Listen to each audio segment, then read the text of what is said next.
Travis Wayne Goodsell. It's time for Mormon Magic. With the creation of the Septuagint, which magically by 70 men, Septuagint, who translated the Bible independent of each other, and when they got together to compare their translations, they were all magically the exact same translation errors. One of those errors was adding the Baith in front of the Rosh. If you don't know the King Follett Discourse, you don't understand what I mean by that. But that's how we got in the beginning. And from that error came the theology of creatio ex nihilo, creation out of nothing. And thus came abracadabra, abara kadabara.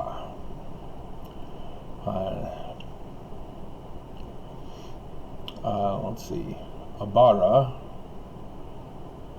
without creation, abara, ka, like words. I had it translated. I have to see it in front of me. I can't see it in my mind. But it's not open Sesame Street. I can assure you that.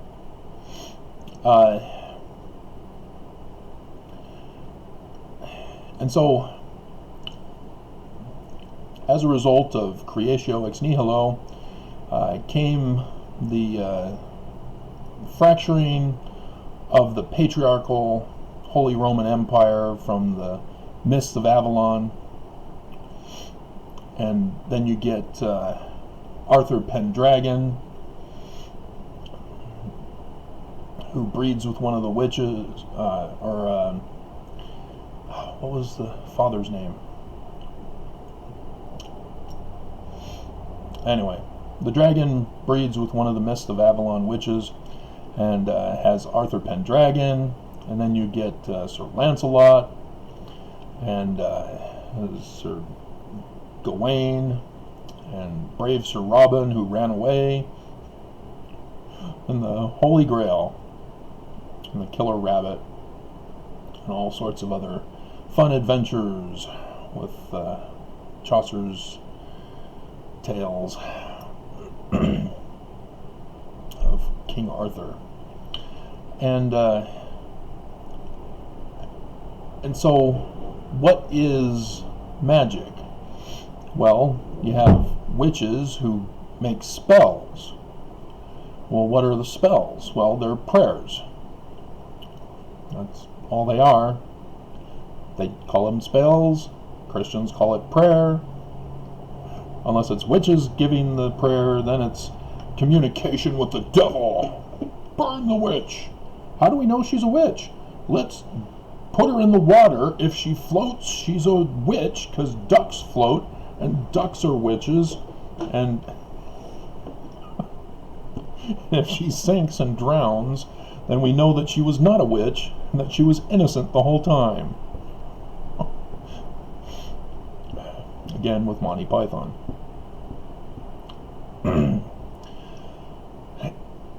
And so, yes, we've had horrible atrocities throughout the world history, as the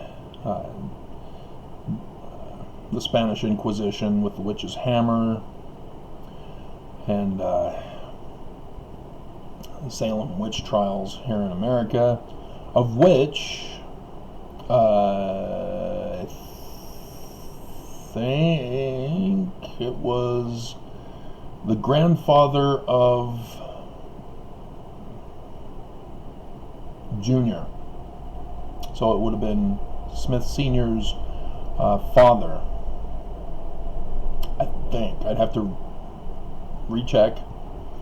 But there was a Smith who was asked to testify at one of the Salem witch trials to insist that the woman was a witch. Two women, I think, actually. And it had to do with a brother-in-law to the Smith, whose wife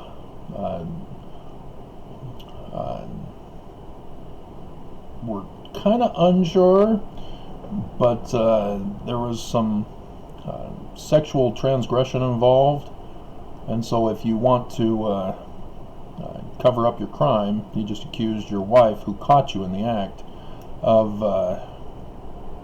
being a witch. And hey kids, meet your new mom, she's a witch. I mean, your mom was a witch, this new one's not a witch.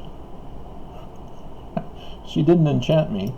But yeah, you can also accuse your love affair of being a witch if your wife catches you as well. Oh honey, oh man, she entranced me, she's a witch. Get her, burn her, see if she's a duck. So yeah, horrible atrocities with the accusation of calling somebody a witch who uses magic spells. And so if a spell is nothing more than a prayer, and as Mormons we can go around the world as missionaries and wipe our feet on the doormats of houses who refuse to convert and be baptized and boost our numbers for the month. Even though the prophets came out and said, oh, we don't do that anymore, guys, come on. But we have Marriott Jr., who was interviewed by the news, and the embarrassment heard round the world. Oh, the underwear that we wear as Mormons is magical. And no, they're not magical edible underwear. They're magically delicious. They actually have those, I guess.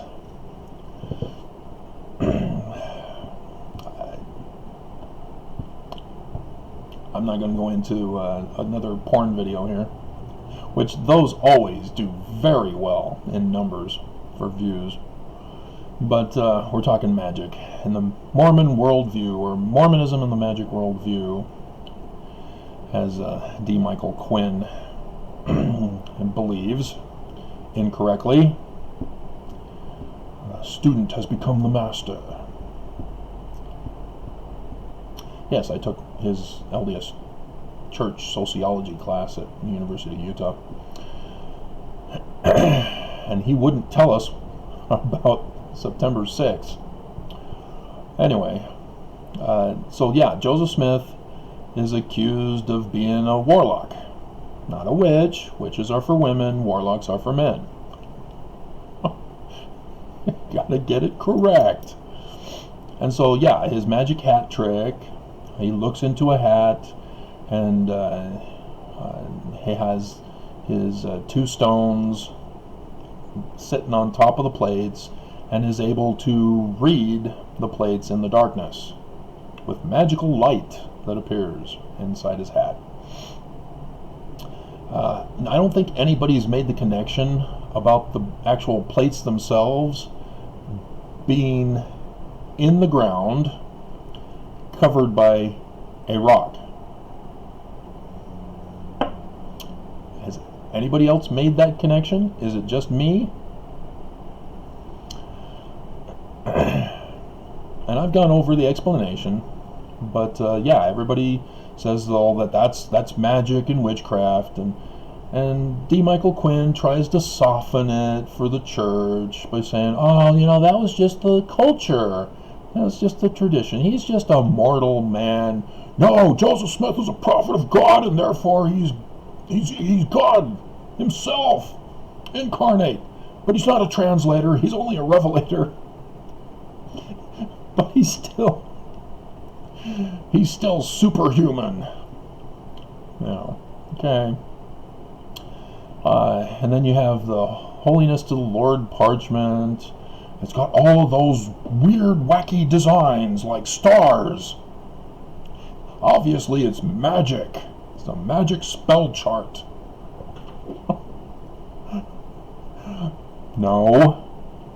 It is a star chart, but it's not magical.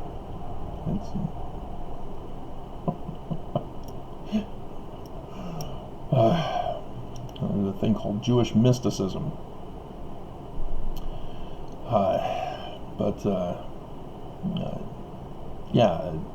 Then we have the magic underwear, which everybody attributes to Joseph Smith, but then there are those who recognize when they look at the death of Joseph Smith, the assassination, hey, he wasn't wearing his own magic underwear. What's going on? It's because he didn't have them. He didn't create them. It wasn't him. It was Brigham.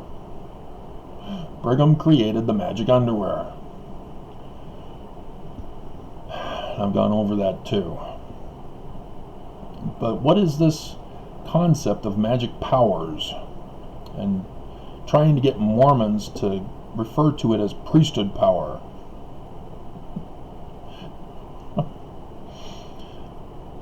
It involves idolatry. That's the one thing that people struggle with the definition because it exposes their religion. Idolatry is the belief. You can call it faith. You don't separate faith from belief. They're one and the same. It's from the Greek word pistos. It's the belief that an object has powers and can bestow those powers of goodness or evil, because we're talking morality here, upon human beings by just being in possession. And so if you're unfamiliar with the laws of the United States throughout the various states, possession is also a crime. No, it's not. But nonetheless, it is. And so, some examples come from the apocryphal book of Bel. That's in your Old Testament, Mormons. And you can flip to it. It's footnoted and referenced because that was the scriptures that Joseph Smith used. It was the King James Version with the Apocrypha. And so because we're using the same scriptures that he used, we have it in ours. Oh, right. Kimball booted it out of our scriptures for the 1979 version of the Bible. So I'll have to tell you the story of Bel anyway. So Daniel is summoned to Nebuchadnezzar, and Nebuchadnezzar says, "Why aren't you worshiping Bel, the god of Babylon?" And Daniel says, "Well, because Yahweh is the God of gods, the King of kings, the great Almighty." And Nebuchadnezzar thinks he's got him now. "Well, your God doesn't have an image. Here's the image of Bel." And every night he consumes the food and the drink that we set out for him. And therefore he is the true God of gods. And your God is nobody, because we don't see him as an idol, and he doesn't actually get involved in the physical realm of reality. And so Daniel says, okay, let's put this powder on the floor, dirt or whatever powder, and you seal the Holy of Holies shut, and we'll come back in the morning and see what's going on. So they come back in the morning, and lo and behold, oh wow, the food, it's gone. Oh, mighty Bel, we worship thee. And Daniel says, the floor, footprints. Let's follow them. Oh, a secret passage. Oh, the tent of the priests and their families. Oh, they were deceiving you, Almighty King. And yeah, so the king, finding out that his god is a fake, a snowflake, then has his priests murdered and is converted to the invisible God of Daniel,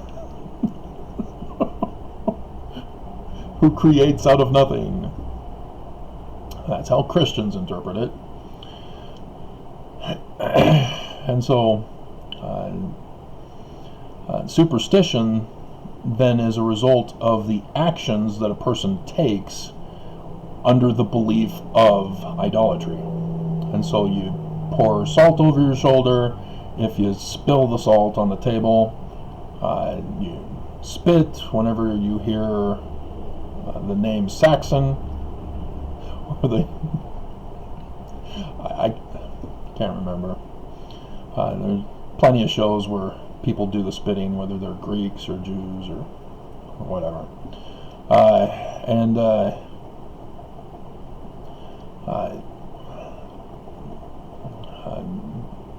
Go back so that you don't step on a crack to break your mother's back. And there's other stuff that get weirder. That Mormon girls took out their earrings because President Hinckley said that they shouldn't wear them. He recommended only one pair, but women went to such fanatical extremes that they were taking them out and they were bearing testimony about how they're following the prophet. The only one I can see needing to be taken out are the nose rings.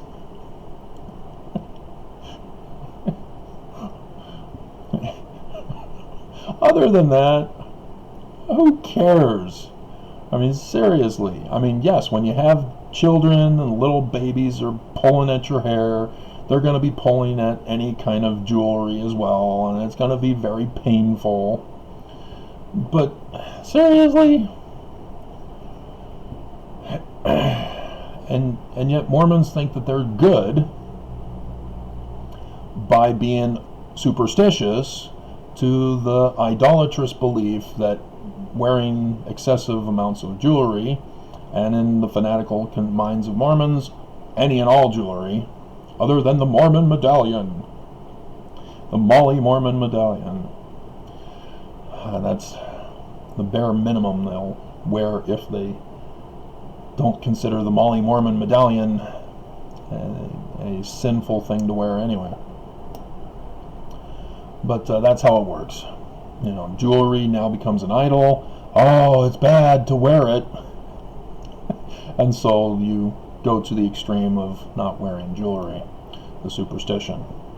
Because the belief that if you were to wear it, you'd then be a sinner. And so, yes, then you can have tormentors, evil heathens, who put earrings in your ears and force you to wear necklaces. You are now evil. No! But that's how it works. And so the magic underwear. You go through the temple, you get your initiatories, you become Christ. Anybody catch that? What does Christ mean from Greek? Anointed. What do you do through the initiatories? You're washed and anointed to become hereafter kings and queens, priests and high priestesses, unto the Most High God, hereafter to rule and reign in the house of Israel forever. King is an anointed one. He's a Christ. Again, we're not Christian, because Christians don't believe that Christians can be Christian, or only Christ can be Christian. He's the one and only Christ. He's the only one Christian. And so, yeah, you have Marriott getting out in public saying that they're magical. And so then you have other Mormon myths. Oh, yeah, I heard of my aunts, brothers, sisters, cousins, nephews, dogs, aunts, masters, relatives, cousins, sisters, whatever, friend, first removed, who said that they knew a Mormon who went to the beach and they wore their garments and then they got sunburned except where they were wearing their garments.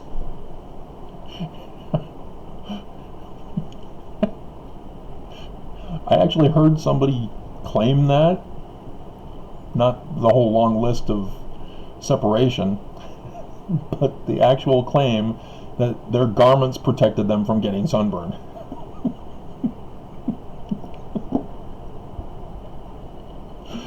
Oh dear God. So yeah, the idolatry, the underwear is magical, has powers, and by wearing it day and night, during sex, during sports, during the shower, you are protected from the evil powers of not wearing them.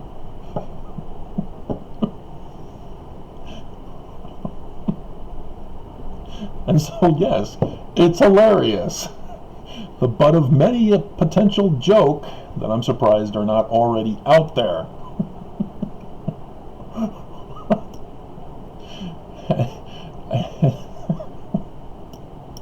And so it carries over into other religious examples. Going to church. Oh, I feel the Spirit when I go to church. When I don't go to church, I don't feel the Spirit.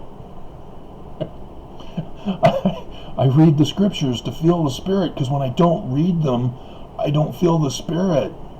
I actually heard from a former bishop who said he had one of his congregates tell him that he quit his job so that he could study the scriptures. Because he needed to feel the Spirit stronger in his life.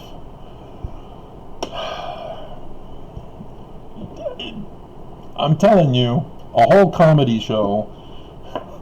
It's the Mormon Comedy Hour.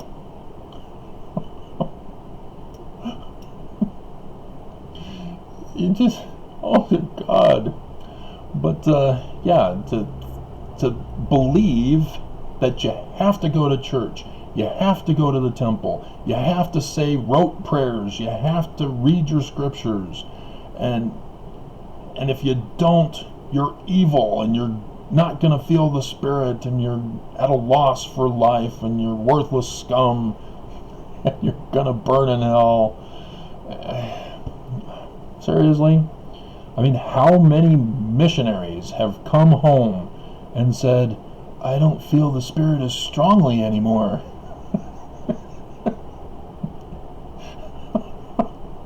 I'm at a loss. I don't know what to do with my life.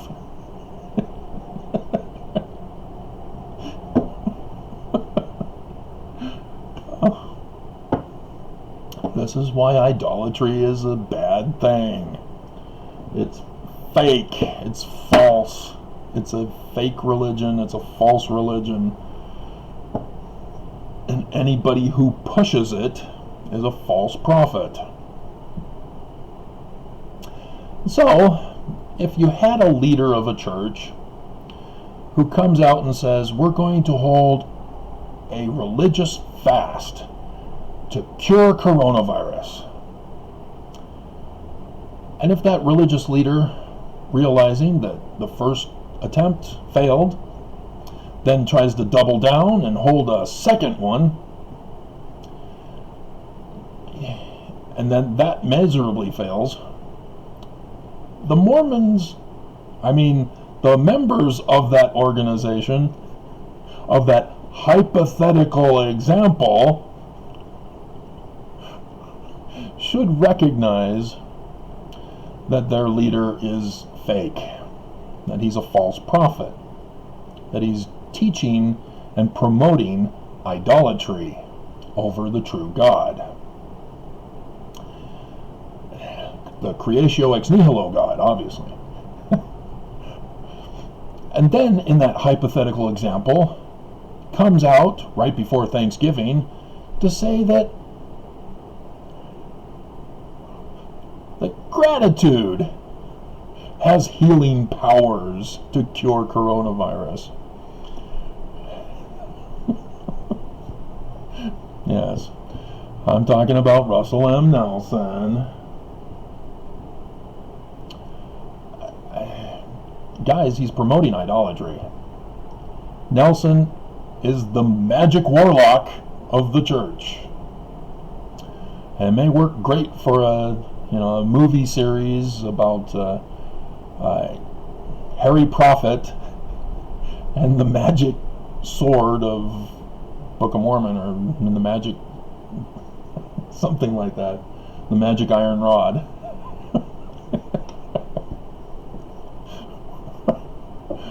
But for a reality where your life is on the line, yeah, no, you don't want to be following that guy. Your life is on the line, and you want to put your belief in his idolatry rather than in science and in truth, light and truth of science. So, yeah, as much as it's hilarious to talk about the idolatry of Mormonism, it's no longer funny when people die.